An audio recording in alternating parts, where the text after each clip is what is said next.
warahmatullahi wabarakatuh. Selamat pagi anak-anak semuanya. Hari ini kita belajar tema 2, subtema 1, pembelajaran 1. Seperti biasa, sebelum memulai pelajaran, sebaiknya kita berdoa menurut agama dan kepercayaan masing-masing. Berdoa dimulai.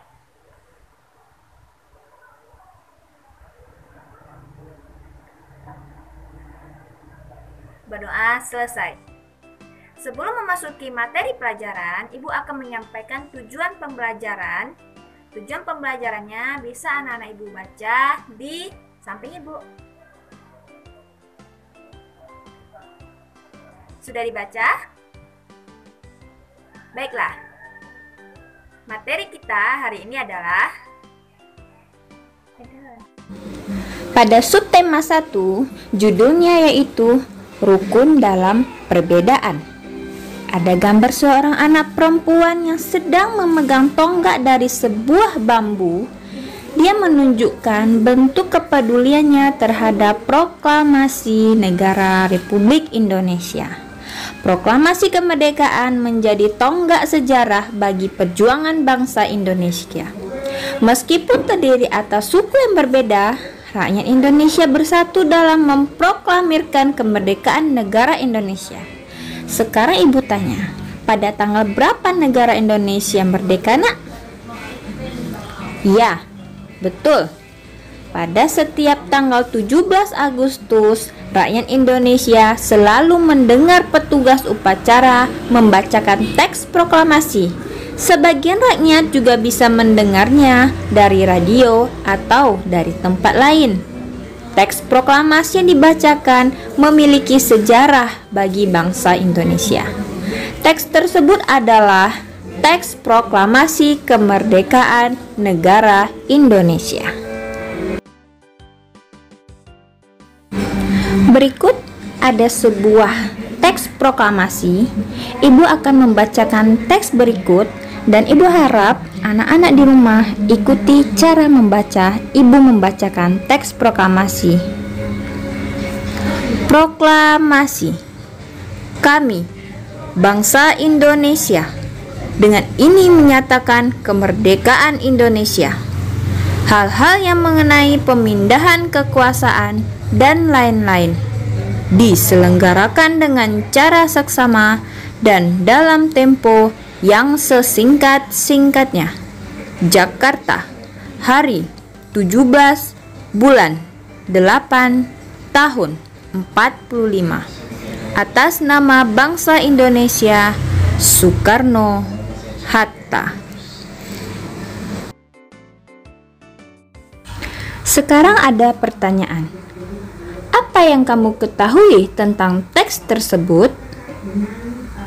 Ya, teks proklamasi adalah sebuah teks yang ditulis sebagai bukti kemerdekaan negara Indonesia yang diatasnamakan kepada bangsa Indonesia dan ditandatangani oleh Soekarno dan Hatta.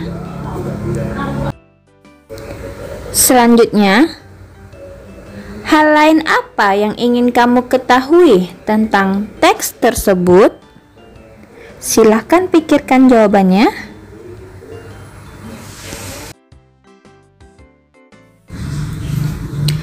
Ya, apa arti dari proklamasi? Kapan proklamasi itu dibuat? Siapa yang membuat proklamasi? Dan banyak hal lagi yang harus kita ketahui tentang teks tersebut.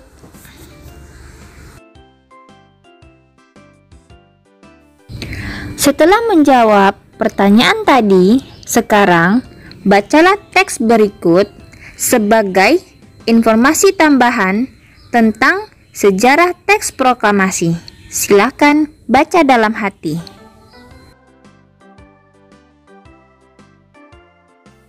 Setelah membaca teks yang tadi, sekarang isilah peta pikiran berikut sesuai dengan kata tanya yang tertera pada peta.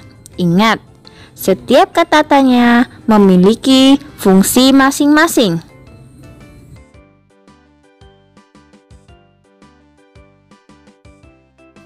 Berikut beberapa informasi yang telah kita dapatkan dari beberapa kata tanya yang sudah kita pikirkan tadi. Ada kata tanya dari apa, mengapa, siapa, bagaimana, kapan, dan di mana. Dari beberapa kata tanya berikut, kita dapatkan informasinya masing-masing. Apa? Informasinya adalah merupakan tonggak sejarah di mana bangsa Indonesia berhak atas kemerdekaan dan wajib mempertahankannya. Mengapa? Karena menjadi kesempatan bangsa Indonesia untuk segera membebaskan diri dari penjajahan bangsa Jepang. Siapa? Informasi yang kita dapatkan dari kata tanya siapa berarti jawabannya menunjukkan ke orang, yaitu Insinyur Soekarno didampingi Muhammad Hatta. Selanjutnya, bagaimana? Bagaimana ini jawabannya mengarah ke arah proses atau kejadiannya. Informasi yang didapat, acara dimulai pada pukul 10 dengan pembacaan proklamasi oleh Soekarno dan disambung pidato singkat tanpa teks. Kemudian bendera merah putih yang telah dijahit oleh Ibu Fatmawati dikibarkan. Selanjutnya, informasi yang kita dapatkan dari kata tanya kapan, jawabannya adalah atau informasinya adalah 17 Agustus 1945. Terakhir, informasi yang kita dapatkan dari kata tanya di mana adalah jawabannya pasti tempat. Ya, jawabannya adalah atau informasinya adalah Jalan Pegangsaan Timur nomor 56. Tahukah kamu bahwa proklamasi kemerdekaan memiliki makna yang sangat penting bagi bangsa Indonesia? Di antaranya, yang pertama, sebagai puncak perjuangan Indonesia.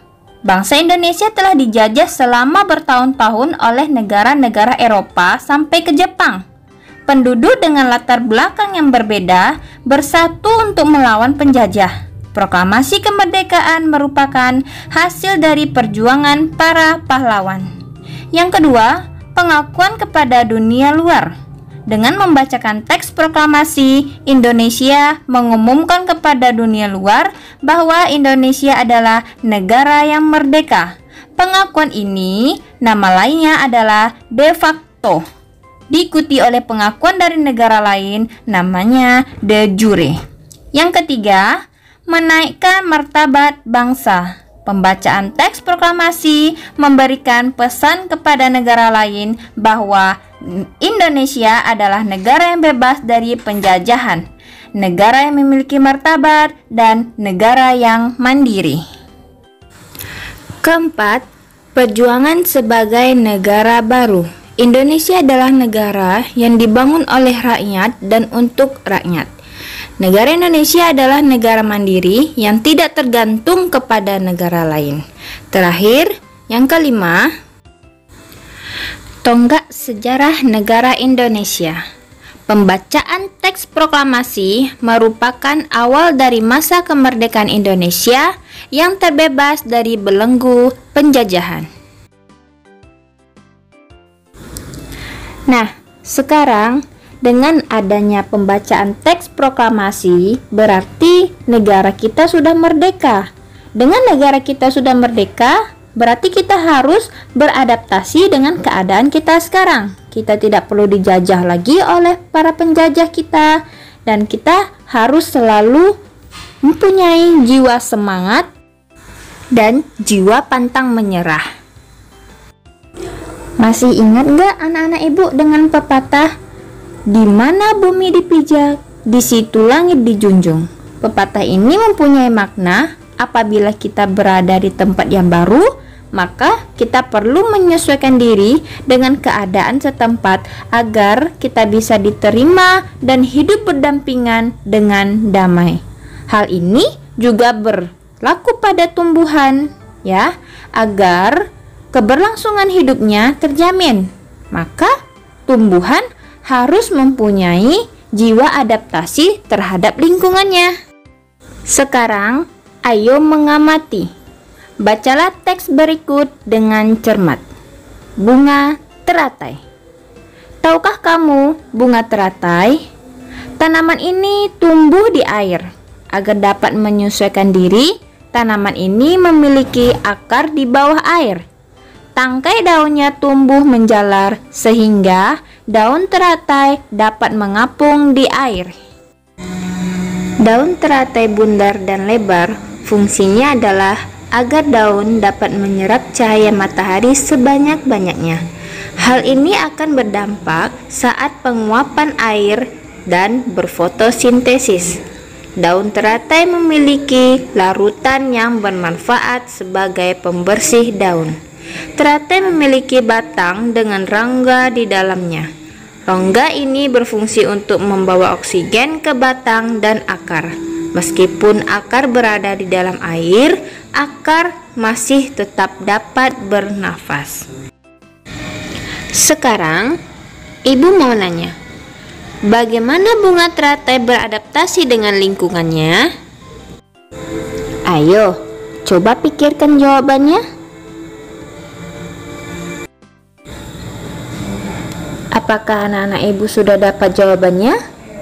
Jika sudah dapat jawabannya, silahkan tulis jawabannya di kolom komentar di bawah. Ibu akan lihat jawabannya, apakah benar atau salah. Untuk menguji pemahaman anak-anak ibu semuanya, silakan pilih salah satu tanaman, lalu temukan ciri-ciri dan cara beradaptasinya. Tuliskan informasi yang kamu dapatkan pada peta pikiran berikut.